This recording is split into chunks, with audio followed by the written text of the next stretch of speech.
Micelārais ūdens vai mikrošķiedras cimdiņš. Kurš efektīvāk attīrīs ādu no dekoratīvās kosmētikas? Kā domā tu? Kurš uzvarēs šajā cīņā? Kamēr tu domā, es ķeršos klāt pie eksperimenta un skatīsimies, cik efektīvi strādā mikrošķiedras cimdiņš un cik efektīvi mums ir vats plāksnītes un micelārais ūdens. Tātad man ir 2 apelsīni un uz abiem 2 uzlikšu BB krēmu.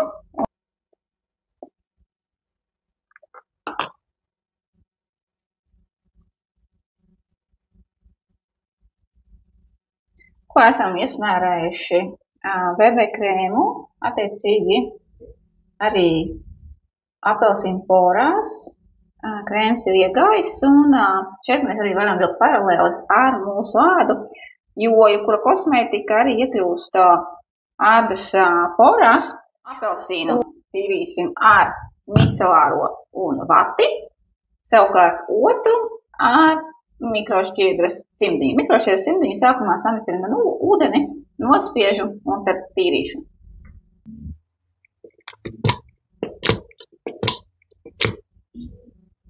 Ņemam apelsīnu un skatāmies tīram.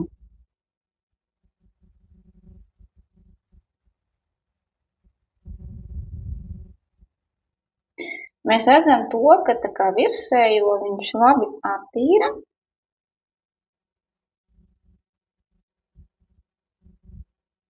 Lūk, bet te var redzēt, nedaudz gaisma atspīd, ka pavisam vēl neattīra tās ādas poras. Un tad mēs uzreiz arī paņemsim, pastīsimies ar šo te mikrošķiedras cimdiņu. Ja mēs pāriesim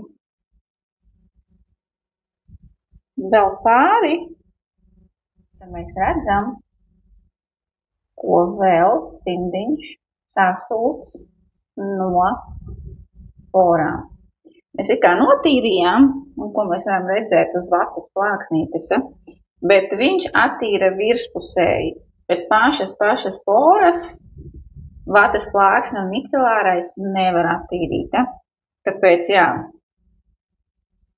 notīrot vēlreiz ar mikrošķiedras cimdiņu, mēs te vēl varam redzēt, cik savāds mikrošķiedra. Nu, un, protams, notīrīsim šo te.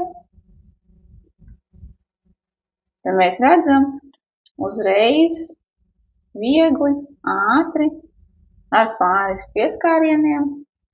Viss tiek savākt un apelsīna miziņa ir tīra un nekur nav BB krēma. Nu, lūk, kā noslēdzās eksperiments. Mikrošķiedras cimdiņš efektīvi notīrīja apelsīna miziņu no BB krēma, pat pēc tam, kad it kā šķietami micelārais ūdens ar vatas plāksnīti notīrīja. Kāds ir plus mikrošķiedras cimdiņam? To mēs varam izmantot vismaz 2 gadus. Kopšana ir viegla, mazgājam ar ziepītēm, varam likt vaļas mazgājumā mašīnā. Un viss ērti ņemt līdzi, samedzinām tikai ar ūdeni, nospiežam un notīram. Cimdiņš tiek galā arī ar ūdens noturīgo kosmētiku, un tādā veidā mēs ekonomējam gan savu ģimenes budžetu. Un, ja mēs skatāmies uz finansiālo pusi, tad vatas plāksnītes mums vajag vismaz 1 iepakojumu mēnesī, ja ne pat vairāk. Arī micelārie ūdeņi, dažādi toniki, tas viss kopā gana daudz tā kā sakrājās un budžetā tā ir gana ievērojama summa gada griezumā. Un ja mēs to varam nomainīt uz šādu te mikrošķiedras cimdiņu, tas ir gan veselībai draudzīgi, jo ļoti daudz micelārie ūdeņi satura vielas, kas ir kaitīgas mūsu organismam un arī apkārtējai vidē. Un otrs ir tas, ka ļoti ērti ņemt līdzi, dodoties komandējumos, no jāstaso par mililitriem un jādomā, ko var, ko nevar. Un, ja kurā situācijā mikrošķiedras cimdiņš lieliski attīrīs mūsu ādu un palīdzēs ādai būt labi attīrītai, izskatīties svaigi un labi. Jo attīrītāk āda, jo arī mūsu āda spēj sasūkt vislabāk visas krēmos un serumos esošās vielas. Tāpēc esam apzinīgi, izvēlamies ilgspējīgs risinājums un mikrošķiedras cimdiņš ir viens no tādiem.